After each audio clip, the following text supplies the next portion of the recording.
Hi, I'm Ashley from Divorce Lawyers for Men. Today I'm going to walk you through some of the documents you'll need to fill out in a divorce or custody case in Washington State. Let's get started. Along with the summons and petition, another document you will typically file when starting your case is the parenting plan. So again, the heading of the case, all this information will stay the same and consistent throughout the duration of your case. The parenting plan is your proposed schedule for when your children will be with you versus when they will be with your spouse. Again, this is just a proposal, but it does kind of work like a calendar. So this parenting plan will cover everything from a week-to-week schedule to the holiday schedule. It also covers children who are under school age as well as children who are already in school. If both apply to you, then that plan can be modified to accommodate all the children involved. Section 1, again, this is a proposal, so you will check this box here and list your name to the right. If eventually this does become a court order, then instead of the proposal section, this would be checked in place of it. So whether this is a temporary or potentially down the road a final order would be reflected here. Section 2 just asks that you list your children's names as well as their ages. Section 3A and 3B are where we get into what's called limitations. So these are very serious limitations that potentially would determine the type and consistency of contact that your spouse may be able to have with the children moving forward. So Section A is going to be the more serious limitations. Section A actually requires that if there is a finding of either abandonment, neglect, child abuse, domestic violence, assault, or sex offense, that the court automatically does limit that parent's time with the children for their protection. So again, there does have to be a finding, but if you do have concerns of any of these things, you will list them here.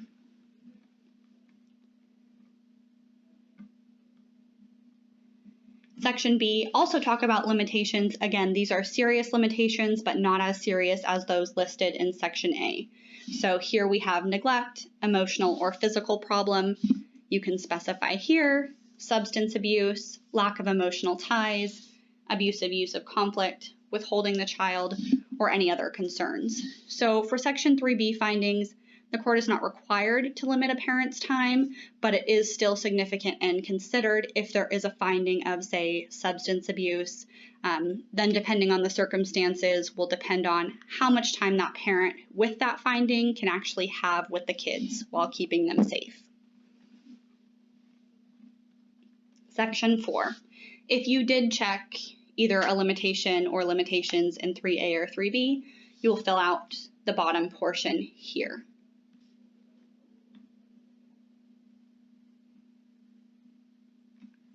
The first option would be no contact with the children, so this would be for the more serious of limitations. You can always request this either way. The other option would be supervised contact. If you're wanting the other parent to still be involved and be able to have some sort of a relationship with the child despite those potential limitations, you can check this box. Supervised visitation is an option, whether that's through a professional agency, through a third party who you both know and trust and the kids are comfortable with. So you have a few different options for how you want to work out that visitation. Evaluation or treatment. Let's say, for example, there is a substance abuse limitation and finding. You would often, or you should be requesting that your spouse be evaluated for chemical dependency. If there is a domestic violence concern or finding, the evaluation would then change to a domestic violence evaluation. And of course, we want to make sure that they are complying with any recommended treatment that comes out of that evaluation. So all of those details can be specified here. Decision making. So Section 5. These are going to be major decisions involving the children: school, educational decisions, and healthcare decisions. Of course, non-emergency care does not apply to this section because the idea is if the kids are with either parent and there is an emergency situation, of course that parent needs to act fast and have the authority to do so. So you will outline here whether you want the decision making to be joint or limited. So if there is a limitation on a parent above, typically that theme will follow here, and you will be the primary parent to make those decisions. Section B asks for reasons for limits on decision making.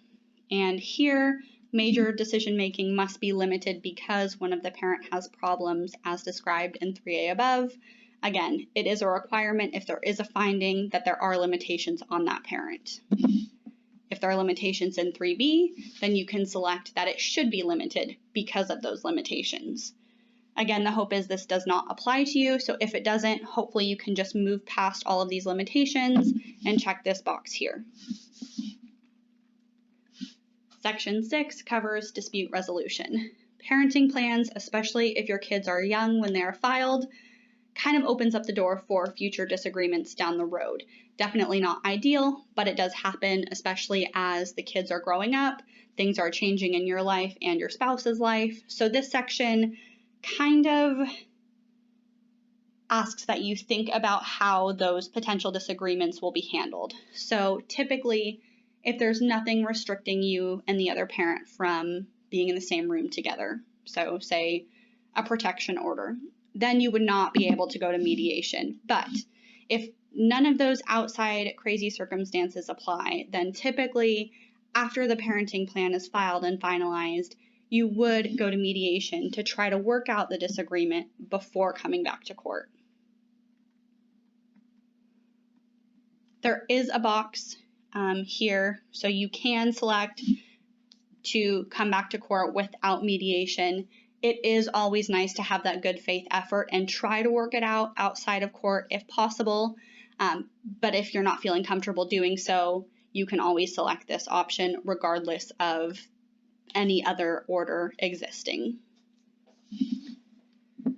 And then section B, if mediation is required, if that was your selection, you will fill out the details of the mediation service provider, as well as how much each person will pay. So you can split that 50-50. You can come up with your own calculation based on what you think is fair for this initial proposal. You have a few options.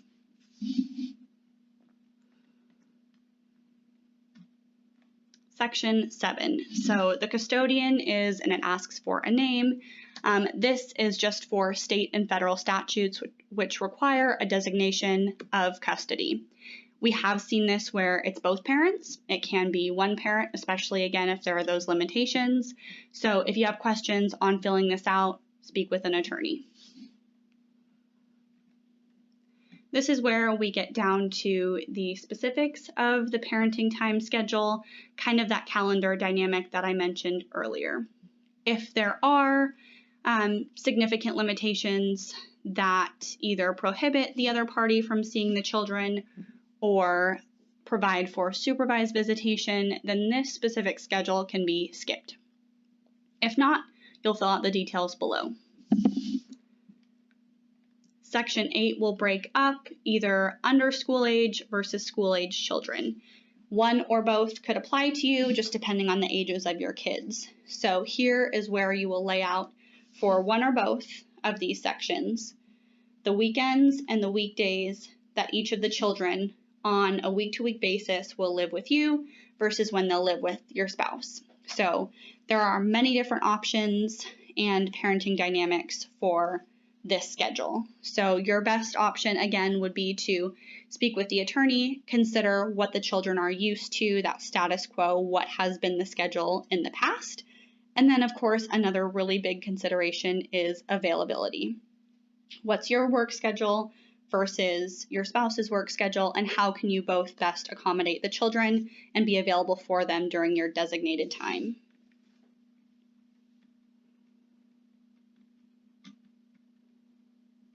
The summer schedule, if neither of your kids are in school, then this can just be the same schedule as the typical week-to-week schedule. If you have kids that are in school, you'll fill out this Section 9 summer schedule here. Even if your kids are in school, it can still be the same as the above schedule.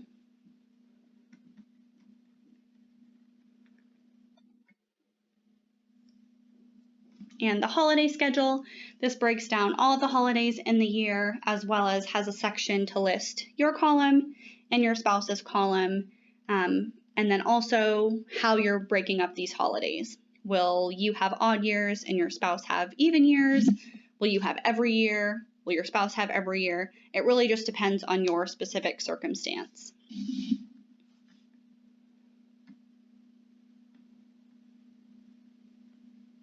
Spring break, Mother's Day, Memorial Day. For a lot of the smaller holidays, we do typically see, so for example, Martin Luther King Jr. Day, with the parent who has the children for the attached weekend, it makes it pretty simple as far as determining what that schedule will look like. But again, if one of these holidays is important to you, or you have some sort of routine or tradition with the kids or with your family, you can always select that they're with you for that specific holiday.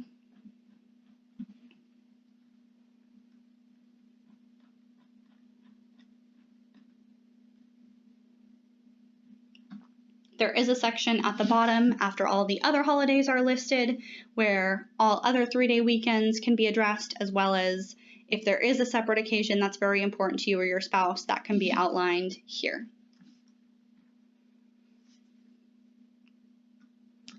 Section 11, if there are conflicts in scheduling, basically what is the hierarchy of following the parenting plan? So do named holidays come before school breaks?